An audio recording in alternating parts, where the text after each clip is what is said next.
And so, you've all heard the problem stated. Gorgeous. It was. Are there any suggestions on how we might solve it?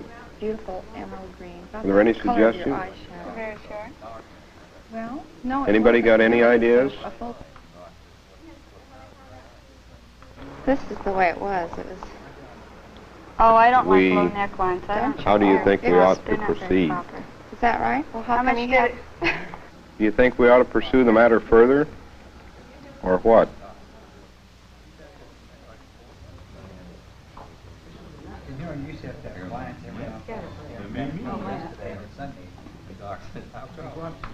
Meetings, staff meetings, area representative meetings, committee meetings, conferences.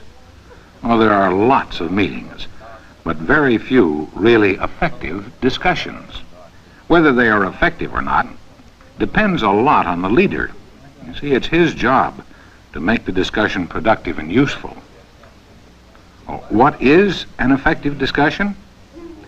Well, it's one in which each person who has relevant and useful comment makes that contribution and is heard and understood. Hi, I'm Al Foltz. I'm one of several tech employees who are instructors in our Leading Effective Discussions class. There are many kinds of meetings and discussions. The Leading Effective Discussions, or LED course, is designed to help you make any kind of discussion more productive. There are no hard and fast rules about what makes a meeting effective or how to lead it, but we've all been in meetings where things just seem to go haywire. Are you saying that we should look into the safety procedures around the area? While we were in Las Vegas, we went to a dinner show, and what else did we do while we were there?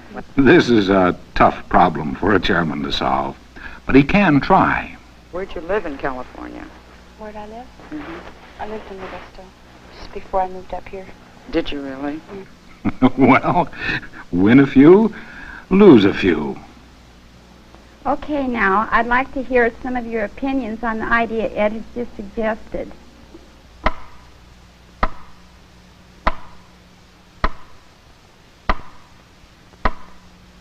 Sometimes, time seems to be standing still. Sometimes, people get off the subject. Well, if everyone rode a bicycle to work, there'd be a heck of a mess on our roads. No, you're wrong. With fewer cars and more bikes, traffic would be much easier. Let's stick to the subject, legalization of marijuana. Well, if you're going to smoke pot, you shouldn't do it when you're riding a bike. Sometimes one side of the room, or one sex, or one person will dominate the discussion. Let's just leave it as it is.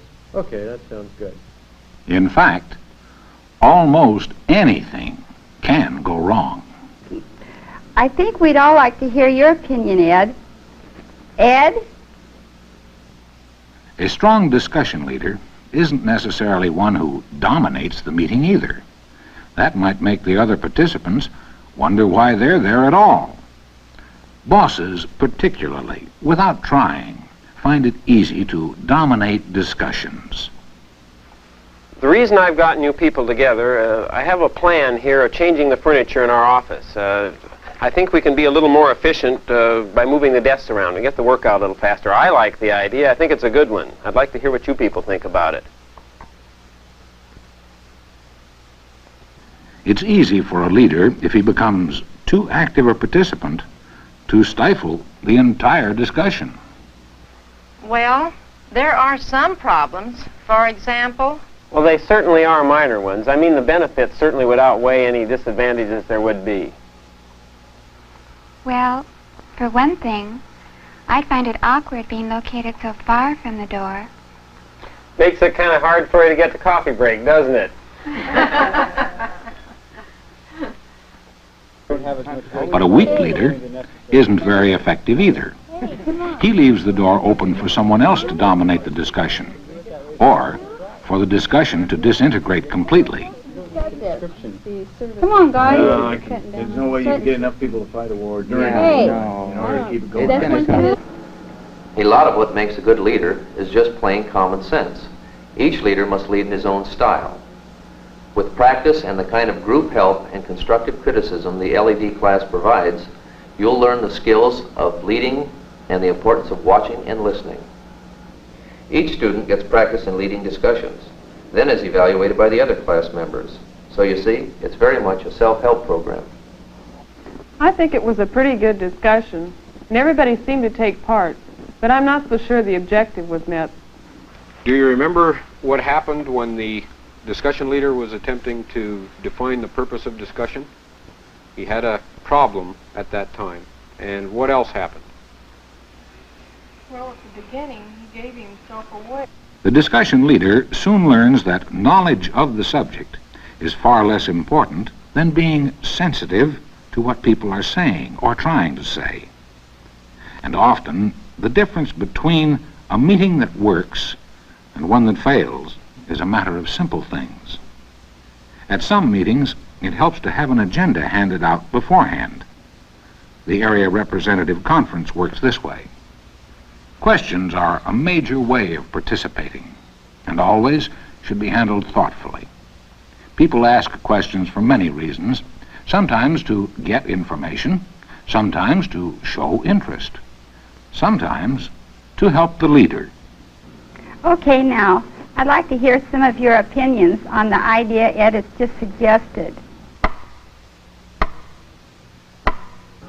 Would it be better if we took a quick show of hands? Okay. Sometimes a person asks questions as a way to draw attention to himself.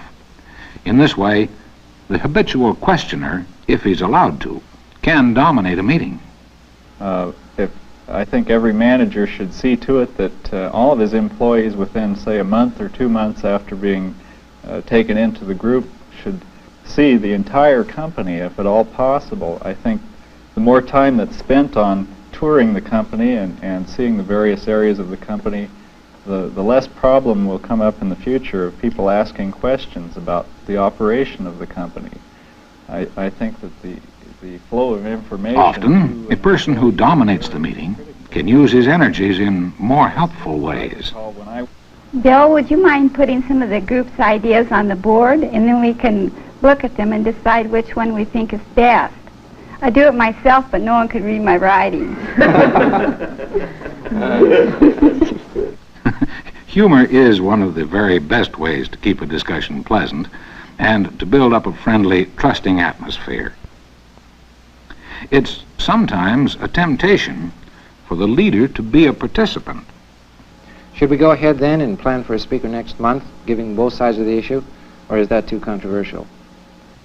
The chairman sometimes needs to tread a narrow line between dominating the meeting himself and failing to take a strong role in making it effective.